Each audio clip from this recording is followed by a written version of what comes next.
Good morning. Thank you. Rodney's such a good cheerleader. I love it. Well, welcome everyone. Thank you for taking the time to come this morning. As Rodney said, my name's Gretchen Bliss. We got one. Great. Thank you. And I am at the Pikes Peak Community College. What I wanted to give you some background on first is the publication that I just gave to you just came out last week. The National Institute of Standards and Technology, which Sean mentioned downstairs, is the overarching kind of monitor for this in the industry. And so they have a bunch of working groups that they have put together that are public working groups that if you're interested in, you can participate in. I participate in most of them. They have an apprenticeship working group. They have a workforce development working group. They have a K-12 for education working group. And then they have an industry working group. So if you are interested in that, go on their website and it has links to those working groups. They're once a month meetings where we share information and talk about different initiatives and the evolving world of cybersecurity. So as part of that working group, we have worked over the last year to put together this short publication. And as you know, with lots of technology things, you know, when you get your phone, the book's really big. And so we all know that you guys are spending lots of time doing your technical support work for your business. But we wanted to give you something that kind of brought all of the thoughts together. And I noticed some of you said your jobs are, kind of overlapping with a bunch of other things. That seems to be how it's happening, particularly in small business, which makes it overwhelming at times. And so what we did is we took over 600 industry input across the United States to try and put this together to give you guys an idea of what some of those baselines might be. And so what I want to do is just walk through it a little bit with you today to give you an idea of what the thought process was behind it and kind of where we went with it. Just to get an idea, how many of you were downstairs with Sean earlier today? Were you guys downstairs? Okay, a few of you. The one right downstairs where Sean was giving his presentation right below us. Because he talked a little bit about this, so it'll be a little bit duplicative, but I just want you to know that if you have any other questions, let me know. But what we're doing with this Cybersecurity is Everyone's Job is, as Sean has mentioned, it's all about the mindset of your company, be it big, be it small, be it a government contractor, be it in a school setting. It's all about the approach that you take to cybersecurity. A lot of people think it's exclusively a technical thing. It's very good to have some technical background to understand this. It doesn't ever hurt to understand how your network works, what's going on with your software. But it also is about educating your employees in the workforce, just to be aware of certain things, to be sensitive to certain aspects of how cybersecurity plays out. It's also about leadership. You know, it's the do as I do, not as I say. Kind of you got to walk the walk with this in cybersecurity. And it can be a real pain in the butt, as Sean mentioned, putting an extra layer of access onto your systems when you have 3 point of sale computers, just so that if you do want to make big changes, you have to intentionally do that. While it sounds like it's a lot of extra work, it actually makes you more secure. So the things that he was mentioning are actually very important. And as a leader in either your department or in the company writ large, that mentality and approach is very, very important. Obviously, training and education, that's what you're here for today. Training and education can range anything from these sorts of discussions where you meet and network with folks, becoming members of different associations that are out there that teach you even more detail about how this works. And just being a part of the community that is very aware and engaged in this issue. Performance management. We always recommend having it be a part of people's objectives. I know that for a lot of us, that employee feedback, for some of us, it's real time. Every day, every minute, you get to have that real time connection with people. For larger organizations, sometimes that's a touch point every 6 months. But you want to make sure that cybersecurity is a piece of that. And then obviously the policy, a few of you mentioned policies. Policies are a big deal, particularly with DoD. They want us to have those accountabilities, have those policies in place. Plus, it helps to set a baseline, right, with your employees. It gives them something tangible that they can look at and understand what the stance is as far as cybersecurity. So you can access this. This is actually a downloadable publication, and so we will post the slides in. If you want to take a few extras, they're in the box, but also you can download it at this site online. So we're just going to start with a few recommendations. And with cyber, as you know, and you've heard some of these already before, and I would love to have a conversation maybe on how you do some of these things in your different organizations. Exercise caution when you're using your systems. If it feels wrong or feels weird, it probably is. So take that time to not just go hit send and say, oh, I'll think about it later, or I'll figure that out later. Kind of stop, take a breath, which sometimes we don't get to do in our day-to-day lives, right? We're too busy answering those 47,000 emails we just got, and we're ripping through them. So if something just feels funny or doesn't look right, take time to stop and be careful about it. I know it takes time, which a lot of us don't have, but it certainly will save you time in the long run. And I know Sean mentioned some things downstairs that you can do with that. One of the other things is understand your role in how cybersecurity is executed in your company, both in your company and at home, because everything that you learn in the office you can certainly apply at home. And it might be a little bit easier to control in a home environment than it is in the office. But we do want you to understand, and we'll talk a little more about the roles because that's how this is delineated. Be willing to learn. You're all in here, you've got this one down. All this stuff changes and evolves, and the regulations and the policies and the guidance and the legal issues all evolve over time, and you want to make sure that you stay current with that. Know how to handle your information. And this isn't just computer information. This is receipts, documents, any sort of even paper information. You've got to be able to handle it in a safe and secure way. And it's something in the past that we just, we'd rip it up, throw it in the trash. Now we shred it and burn it and do all kinds of stuff to it.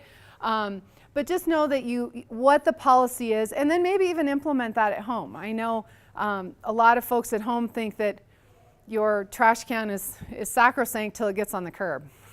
And that's when you have to kind of be aware of what's going on. So and it's not even that someone would maybe steal it, but I was walking, I live up in Cordera, and I was walking my dog, and I was headed out to Wolf Ranch Lake, and I found all this stuff on the ground, boxes, packages, envelopes with people's addresses, names, invoices from stuff. I think somebody stole a bunch of mail and got rid of it out there, but it was like you come upon this, and that's just having your personal information out there, and you may not even be aware that that's happening. So I gathered up all the boxes and stuff, called the post office, and then wrote to the people and said, hey, just so you know, this invoice was found out on the road that had your address and everything that you bought, and your last 4 digits of the credit card that you used to buy it was on the receipt, and I just thought maybe you should be aware of that. So being aware of that in the environment is a very, very important aspect. You also want to protect your assets. If you're interested, unfortunately he's talking at the same time, but Major Goins is a legal scholar up at the U.S. Air Force Academy, and he has come and talked at our school about some of these aspects of the legal ramifications of protecting your data, and the difference between putting your thumb on the thumb recognizer and putting a pattern or a passcode in, and those sorts of things. And so just make sure that you have at least one layer of security, that you can't just pick up your computer and get in it. Double verification is always much better, but it all depends on the policies and procedures you want to put in place, because there's always this struggle between security and access, right? If you want it to be easy to access, it means your security probably isn't at the same level that you want to be, so you're accepting some risk. And we're never 1,000%, as I think Ernest said earlier, you can never be perfect, but you do want to be as close as you can and still not impact your business performance, particularly when you're a small business. And then you want to follow your procedures. Have procedures, follow your procedures. There are lots of good examples. Different organizations like SANS and has example policies that you can use.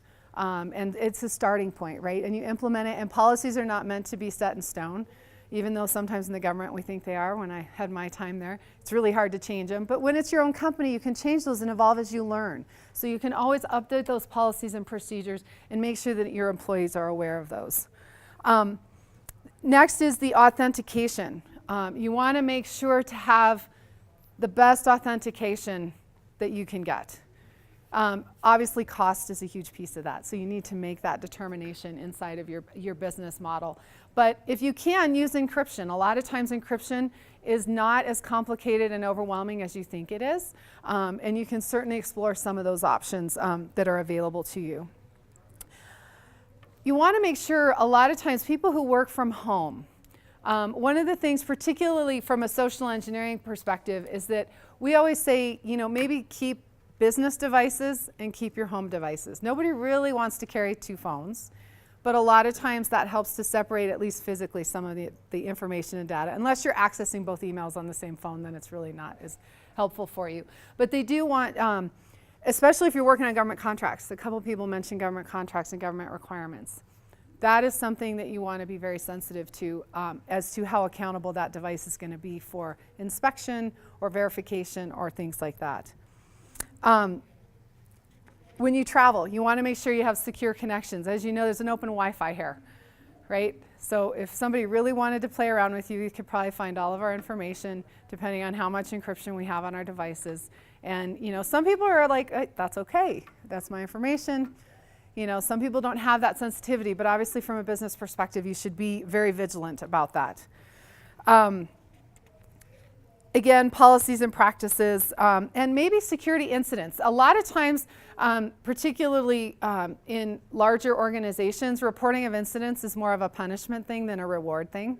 A lot of times we have to change our mindset on that, whereas if somebody does discover that something's happened, we reward the behavior, fix that, make sure it doesn't happen again, re-educate people. It's very, very important. And the whole goal of this entire publication is just to give you the knowledge, enough knowledge to take control of your safety and cybersecurity for your business. So that's a long list of things, but they get harped on a lot because I think it's a very important aspect of what it is we're trying to do in business and cybersecurity. So if you would, glance through this publication. I know you guys had talked about being in different places, multiple places. But if you would, take a moment and look at the color-coded side for whatever role that you have in your current organization or in your past experience, and just look at kind of what they talk about in here. They try and do recommendations. When we put this together, we didn't want to have a checklist of 4,700 things that you had to do, but it does give you things to think about, and it's specific to the different roles. Some of them are overlapping, and some of them are complementary. So we didn't go into a huge amount of detail, but we do want to make sure that you have the resources to pursue some of these different topics. The thing that we really put in place with this is we wanted to talk about the leadership role, and I mentioned that earlier. And at the end of each of the section, it talks about how the leaders in these different areas can kind of set the example for, here you go. Sure.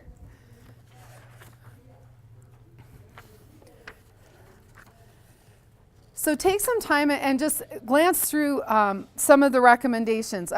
Human resources is one of the big ones that we deal with at the college quite a bit. In our engagement with industry, when we look for job postings to put our students into, a lot of times the HR people think they know what the IT people or the position owners want, and so they put together this position description that I call it the purple unicorn. I want a purple unicorn to do this, and we really have to sit and pick through the description with our students and say, okay, what is it that they're really asking?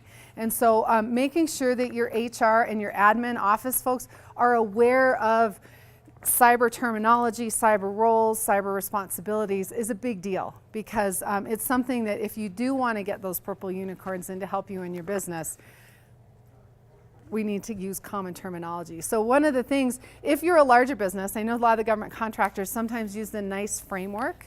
If you've not heard of that, it's the National Initiative of Cybersecurity Education, has gone out and done a framework for cybersecurity positions. And they have boiled down the cyber industry into 7 bins. And they have then gone and said, here are what the positions in those bins do.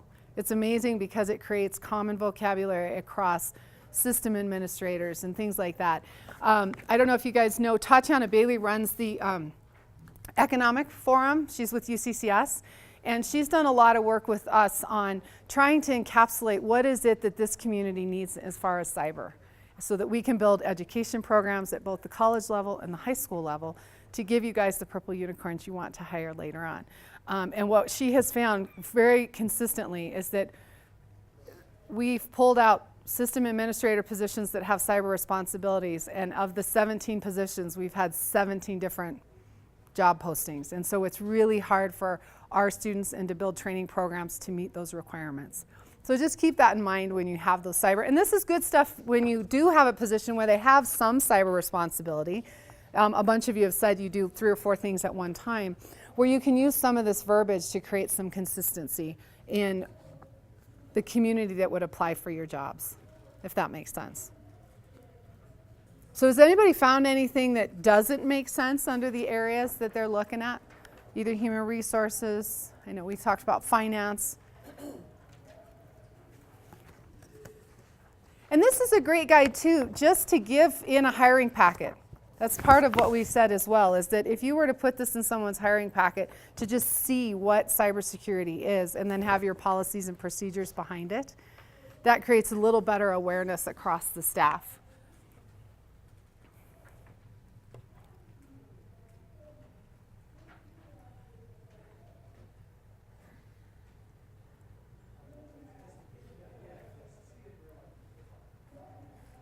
So do you guys have any thoughts on this? Is this helpful? Because I need to feed back to our work group whether or not this is something you might be able to use, whether it's something we should expand upon, or whether there are things we missed in this effort.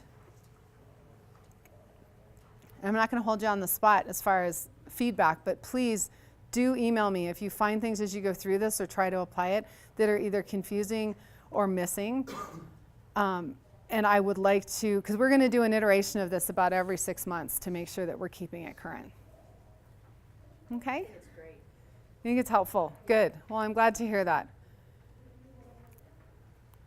think that what we'll find, though, is that a lot of smaller businesses, everything applies to Everybody. Well, and see, it's funny. I'm so glad you mentioned that, because one of the things I was thinking as I went through it a couple weeks ago when we were doing our finalization is there are threads that go across all of them. You're going to see some things that are in every single category that we've had in there, and those are the things that are like, aha, well, this is one everybody needs to know. So maybe you boil those out as the commonalities. And where it goes from a list of 40 things for this one particular discipline, it goes to a list of 5 or 10 things for everybody.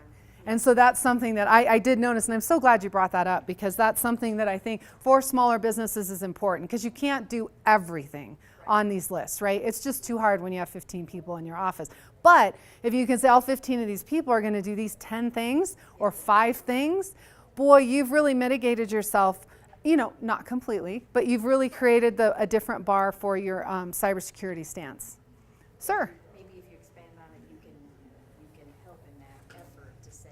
To boil it down. Yeah, no, that would be nice to have an overall up front. That's a good idea. Thank you. Sir, did you have a question? First of all, I think it's incredible. It's amazing. I'm definitely going to use it. Good. For sure. It encompasses a lot of things that are typically all found in separate places. Okay. But what I will say is that because I'm going to date myself, I had one of the first computers. So. Good for you. You probably still have it, right? I've had one of the last computers. One of the things that's important that sometimes we miss in terms of how we do things is why. And the why is what we're protecting. Mm-hmm. And I do analogy, I won't go into a long analogy about it, but it's really important to know how and what you're protecting in terms of how you do it. A lot of times in the government and other entities, we spend a lot of money protecting things that we don't really need to protect them. Mm-hmm. Absolutely. Cross-domain solutions that are spending millions of dollars when there's no need for more. Yep. Right? The data, like the CIA on that data is low. Yep. I mean, probably below that. And then we spend tons of efforts and things like this protecting things that it's important. There's no data that's not important. What I'm saying is you got to prioritize. Prioritizing how and what we do with what we do it with. Yep. I think I made an analogy about if I had I think it's called security by obscurity. Yeah. If I had, diamonds and I wanted to protect them and they were in my backyard, but there was rocks in the front yard that looked just like those diamonds, but they're out in the front, they're not in my house where someone's going to go try to take them. Mm-hmm. But if you look in the backyard, there's like a Gatling gun on the right side with dogs all the way around it, because I'm protecting it a little bit differently than I am in the front. Absolutely. No, And it's, so that's kind of. and that's that whole risk management, right? Which is such a different math for every single person that executes that risk management cycle. And there's the whole DoD risk management accountability cycle. But you can extrapolate some of that, even in a small business sense, to understand what it is you're holding at risk and what it is that you're going to protect. And that's that whole RMF categorization. Mm-hmm. thing. Yep. But, Yep. I'm just saying that I don't know if that would be a whole nother breakout that would say, hey, before you decide how you're going to do things, let's decide Great point. what you're doing. Yeah, no, that's a very, very good point. I will bring that back to the conversation. Because I know we had a bunch of those discussions up front, but I don't know that we actually portray that in this actual document. So thank you for that. Sir. I was going to kind of mention some of what Andre said at the beginning, but I Let me put my name out there. think this is going to be a great tool for me to take back to my organization to hand out to each of the departments so they can learn, the common knowledge of terms across, each of the departments. But also I have to develop a training plan. Sure. That's for cybersecurity. So I kind of use this, look at this as being a tool for me to set up a no-do check type of Yep. throughout the year to make sure everybody's staying. Great idea. Absolutely. And there's lots of resources when you get online to do that sort of training. There's different methodologies of doing online training, or you can do it to a deep depth or a really minimal so that everybody can touch on pieces of it. But that's a great idea. I really like that too. Thank you. Sir. Is this going to be published online? Or It is. Yep, no, it is online. It is at this website right here under NIST Gov pubs. But if you just type in NIST and cybersecurity is everyone's job, you'll get the link. Any other thoughts? Thank you. This is really good ideas. I like the feedback. It's on the bottom on the inside of the Oh, there you go. It's even in there too. Perfect. Thank you. Well, what I'd like to transition to is to talk a little bit more about workforce. What we have done at Pikes Peak Community College is about 3 years ago, we began our effort at tackling this education piece of cybersecurity. We've got folks who've been in the military and done it for millions of years and can do it backwards and forward and inside out. We've got folks coming out of the military that may have some basic IT skills or communication skills that we want to refine and get into cybersecurity and keep them in our community. And then we've got students coming out of high school, rock stars that are, in high school that know all this stuff before they even graduate from high school. What can we do to take them to that next level? So I just wanted to talk you through what our mindset was on this as we went through this 3-year process. What was very clear to us from the beginning is that there are not enough people to do the jobs that are being advertised right now. We can argue about the number and order of magnitude, but we know it's big. And so what we wanted to do is see that from a community college perspective, is there a role for community colleges in filling this gap? And we also know that instruction lags industry in content and speed, right? So by the time we are able to get a class through the system so that we can teach it, technology has already marched on. It takes a good year to get a class in place for credit with the CCCS system, with UCCS, with all the different university systems. It takes a while to get that curriculum through. So we already start from a slight deficit. Instructors make more doing than teaching, right? It's a high-paying, high-demand job. Plus, the people who are doing it usually don't have a 9-to-5 schedule, so we can't schedule them to be adjunct professors for us to teach this stuff. Sometimes that works out, but usually they're doing a lot more, spending their time doing than teaching. The cyber labs, I know we've heard a lot about sandboxing and doing these sorts of things, testing your systems, having these efforts, are very expensive. We've been able, through the grants that we've received, to put 3 cyber labs in place at our campuses. We have one up at Rampart, which is on the north end of town, for those of you that aren't from town. We have one at the Catalyst campus, which is the innovation center that's at the old railroad station. That's a PPCC lab. We also have 2 down at our Centennial campus, which is right north of Fort Carson on the south end of town. So we were able to get completely air-gapped sandbox labs so that we can do the types of things that we need to do to get the hands-on experience.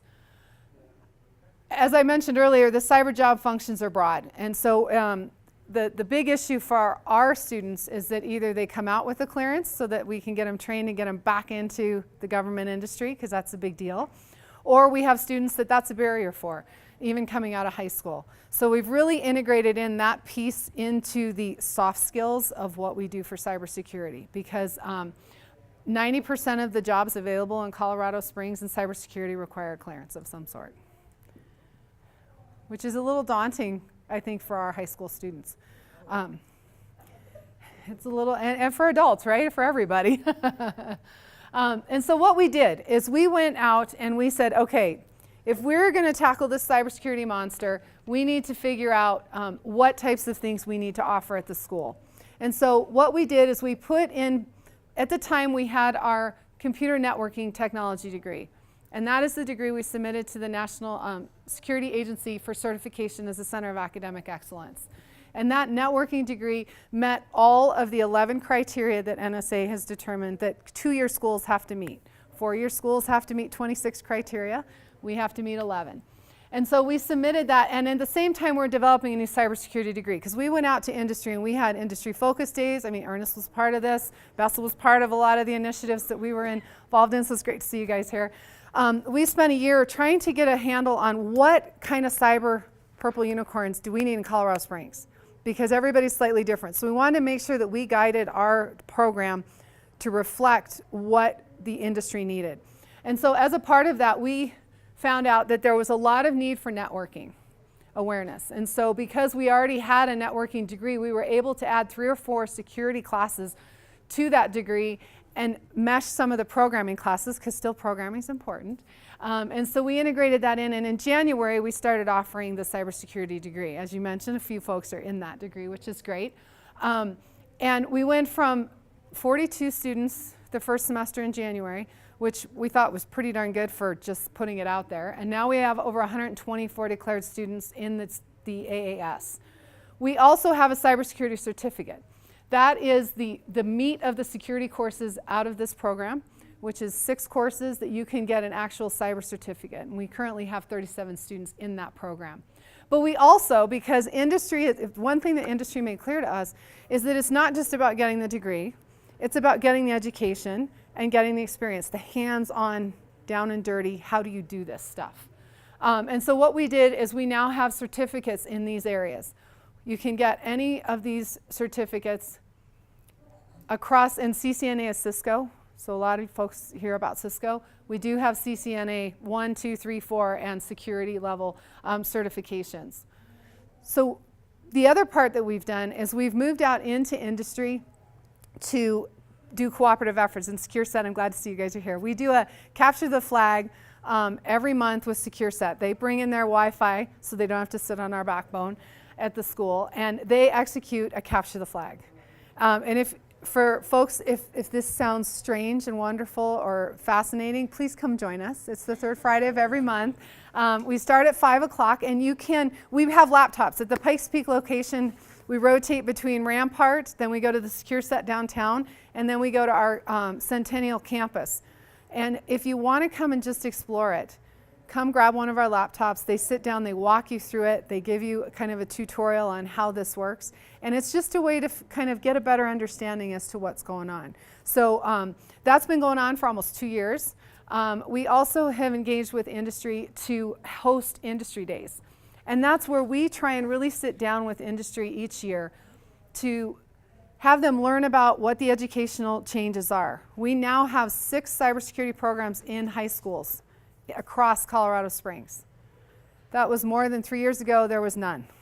So we are moving into the K-12 space because we find this need for it. We also have our Career Start program at PPCC, where high school upcoming juniors and seniors can come to Pikes Peak and get a cybersecurity certificate by the time they graduate. And we do that because a lot of the schools like Peyton and Ellicott can't have a full-up program because they just don't have the funding to do that. So we can bring those students to us and give them that same opportunity that, say, D20 or D11 has. Yes, Teresa? I wanted to ask you, you said that 90% of the jobs require a security card, so where are these students when they finish? Where are they being employed? Are they leaving Colorado Springs or? Some are.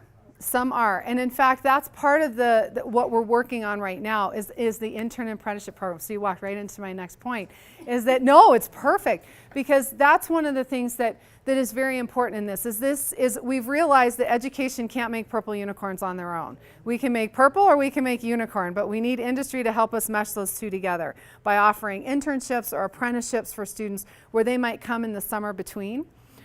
Or they might work part-time for companies as interns. So that's a key piece of how we get them into industry, that's the hands-on piece, the actual doing and performing. Let me see. I already talked to this one. The other thing you can do is we have a Cybersecurity Club at our campus, and it's not just for students. You can come, it's every other Wednesday, and what they do is they look at cybersecurity policy, they do hands-on exercises, they do discussions on new tools and new things that are coming out. So by all means, come join us on this. We love to have industry come and participate with us, because sometimes you guys have a slightly different take than what they're learning, and it's great to give them that perspective. We involve our high school program in this, and we invite them to the club as well. They do a lot of facilitation. We just finished a Cyber Warrior Princess Weekend. So SAIC, thank you, sponsored a Cyber Warrior Princess Weekend to get girls into technical fields. It's a STEM initiative. And Cyber Warrior Princess is out of Dayton, Ohio. And we took that curriculum and implemented it over a 5-hour program on Saturday with 40 middle school girls. They had a great time. We had a lot of fun. We made binary bracelets. We taught them binary. We taught them social engineering, and they got to look up their parents on the internet, which was good and bad and interesting.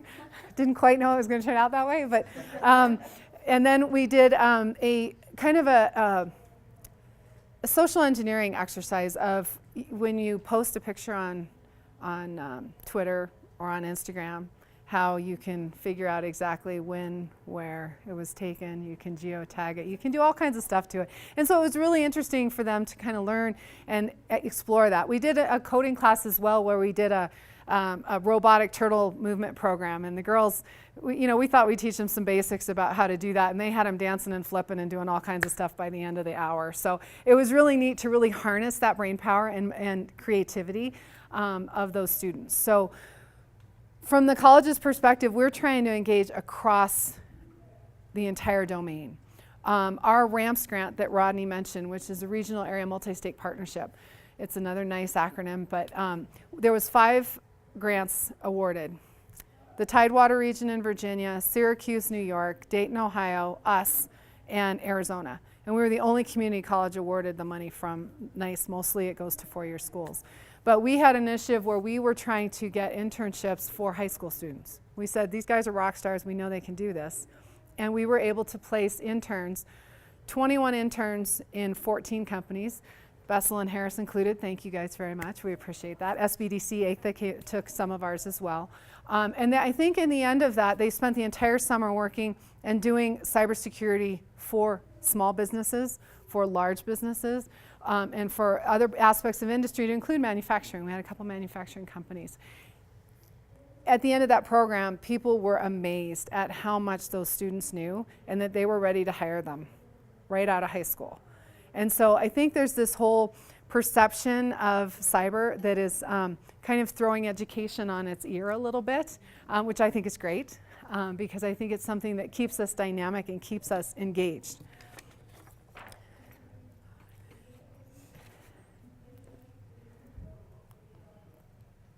These are the capture the flags I mentioned, so come join us. We rotate, and again, these slides will be available, so please come join us. It's a lot of fun. We've had a lot of, one of the best examples I have of this is last year, a lot of the Cyber Patriot teams, which is a cyber competition that high schoolers do, they would come and join us. And I had a bunch of government contractor folks that would come that were all in the same office, and it came this competition between the high schoolers and them. And when they couldn't figure it out, they would scream at the high schoolers, get over here and teach us how to do this. I can't get past this flag. And so it was really neat because the high schoolers had to learn how to teach and expand their knowledge and share their knowledge with these adults. And the adults had to learn how to learn from the high school kids. It was a really neat dynamic that we love to watch. So come and join us for those. As I mentioned, we have the internships, we have our apprenticeships, we've done customized workforce training. So at PPCC, I know Aetha's got her 8-week class that she does as well. We just want to make sure you guys have enough access to the training that you need for your company. We also have expanded our advisory board to include industry in cybersecurity, which is a big deal for us because it helps guide our Purple Unicorn formation. We've got new instructors. We are trying to look for adjuncts. We're finding that people don't want to quit doing cybersecurity full-time to come teach because it's not as lucrative, but we are able to hire them as adjuncts. So they can bring their everyday experience of what they do all day long into the classroom and be hands-on for our students. We've also conducted that labor market survey I mentioned where we looked at all the jobs that are out there and are trying to figure out what it is this industry or the industry in Colorado Springs needs. What is it that they're really looking for so that we can make sure that our students are getting all the training and hands-on experience they need to enter that market and be hired by the companies. We also received a grant from the Department of Defense to work with the Chamber and EDC. And I know some of you were probably at the launch that was up here a while back on that cyber initiative. And so we've got an entire strategic plan for the ecosystem of cybersecurity in Colorado Springs. So please check that out on the Chamber site. We are going to be moving forward with a follow-on grant to actually execute some of this. As I mentioned, we're at Catalyst Campus, and I mentioned our Cyber Warrior Princess. The fun thing about Cyber Warrior Princess is that Symantec, the Symantec company, offered our teen girls access to their internal training for a 24-hour period, and they got to be Symantec employees doing the Symantec internal cybersecurity training. So they did a bunch of SQL injects and stuff like that. That was really, really fun. And Symantec got to gather up a whole bunch of data on how slick these kids are and figure out how they need to maybe get a little smarter on some of the stuff they're doing. So the biggest thing about cybersecurity is you're never alone. You're never in this stovepipe, right? I know in DoD a lot of times we used to get stuck there. I know I lived there for 25 years. But in this community, even specifically to Colorado Springs, you are not alone. You've got folks like the SBDC, you've got Pikes Community College, you've got the Chamber, you've got the Better Business Bureau, you've got all these people that want to help and support you. So please don't feel like you're left alone and you don't know what to do, because there are lots of resources and a huge community. This is one of the most cooperative cybersecurity communities in the nation as far as working together, not just as government contractors, not just as industry or manufacturing, but across the industry, cross-pollinating the knowledge and understanding. So please take advantage of that and make sure that you link into those community assets and come join us. So do you guys have any questions? Is there anything you want to know more about? Sir? So given that there's a huge need for these potential employees with the cyberspace, you know, our friends in the military who get out, they can transition pretty easy, maybe GI Bill and funding. What about some of the students to help get that paid for? Is industry giving those kind of scholarships out to take these types of degrees? So there's 3 different programs that are federal programs that are out there. That's a really good question. One is the Department of Labor Apprenticeship Program, which is a Department of Labor approved program for cybersecurity where companies go in and say, we want to hire an apprentice, and over 3 to 5 years, we will give them the knowledge, skills, and abilities to get a full-time position, even though they'll be working during the apprenticeship program.